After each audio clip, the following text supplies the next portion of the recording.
Paella is the most famous dish in Spain, and it's all cooked in just one pan.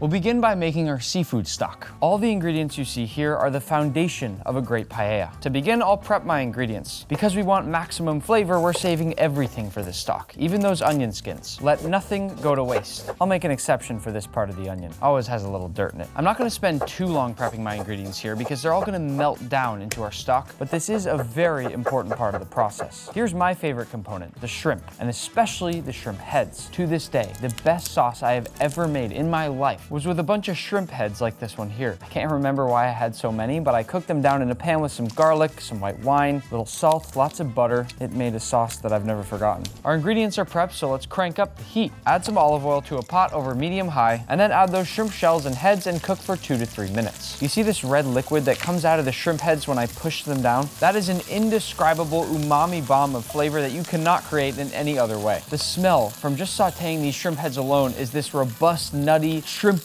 ocean smell. Now we're gonna add our fish parts and cook for another few minutes, and already we're building this amazing foundation of what's going to be an incredible paella. Next, we'll go in with our onions, a few carrots, and some garlic, and I'll stir these with the goal of getting every individual piece coated in that seafood-infused olive oil that we've created. Now, I'm gonna make some space and add my tomatoes cut side down, then let these cook until they get some color, which should take about 2 minutes. To finish our stock, I'll add a bay leaf, a few parsley stems, a couple peppercorns, any extra shells or trimmings. Then I'll cover everything with water and bring it up to a simmer. Look at that color of our stock already. It's beautiful. Once it comes to a simmer, we'll skim off any of that foam that might rise to the top. That'll just help give an overall cleaner seafood stock. And then we'll turn down the heat and let this simmer for 45 minutes. But don't worry, I'm not gonna make you wait. You don't want seafood stock to go any longer than this because it can become very bitter. I'm going to carefully strain this off straight into another pot because it's important that we keep it warm. I'm gonna taste this really fast because it smells so good.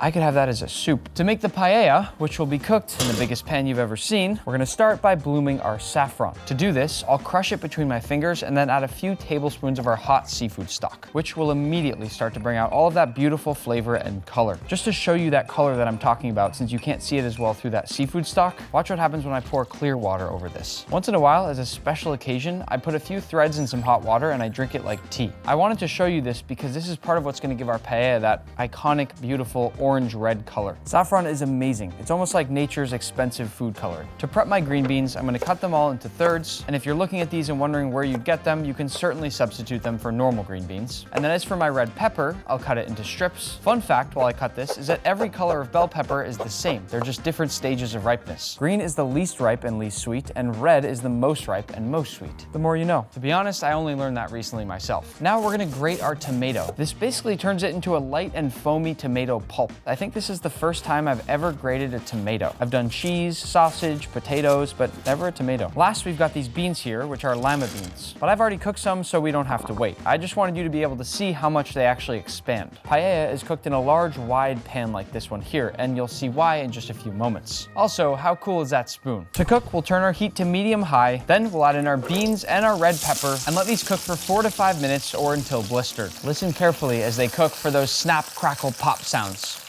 That is the sound that means they're blistering and getting those spots of char that will have so much flavor. If you're wondering why the paella spoon is so long, it's so I can stand back and not get spit at by all that oil as I cook. When you put vegetables like this that hold so much water into hot oil, they're not gonna be happy. Once everything has some nice color, we'll add our garlic, then stir for just 30 seconds until fragrant, making sure to scrape around all the edges so none of it burns. And then in goes our grated tomato, which we'll stir for 10 minutes until it's thick, dark, and jammy. Once the oil has separated, you see all these bubbles here and that beautiful golden color on the edges, we have finished making what's called our sofrito. This is the umami-packed tomatoey sauce that's gonna coat our rice. Now we're gonna add in our bamba rice and stir it fully to coat every individual grain of rice, the same way we do it if we were making risotto. You may have noticed that we didn't rinse our rice, and that's on purpose. Keeping all those starches on the surface helps us create the creamy consistency that we want in our paella. This is also a very strong rice. It can hold lots more liquid than normal rice. Moving on, we'll combine our bloomed saffron with our seafood stock, which now smells unbelievable. And then in goes our stock.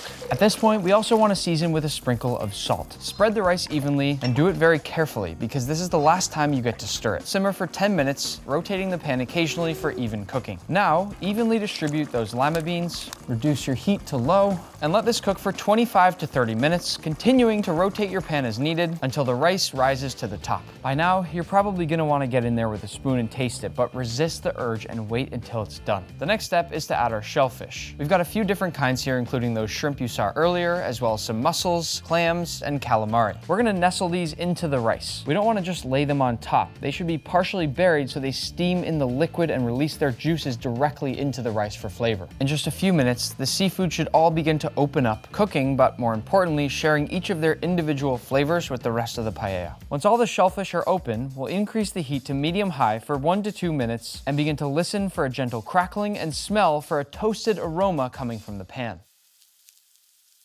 This is called sokarat, and it's this crispy toasted rice crust that we create on the bottom of the pan. It's basically the entire point of paella. Once you think the base is fully crisped, remove it from the heat and let it rest for 5 to 10 minutes. To finish, we'll hit our whole paella with some chopped parsley, and finally, no paella is complete without a squeeze of fresh lemon. Just like opening a steak, it's now time for the moment of truth. We need to find out if we got that crispy bottom. Beautiful. This right here is a dream bite. This is the kind of bite that everybody fights over at the table.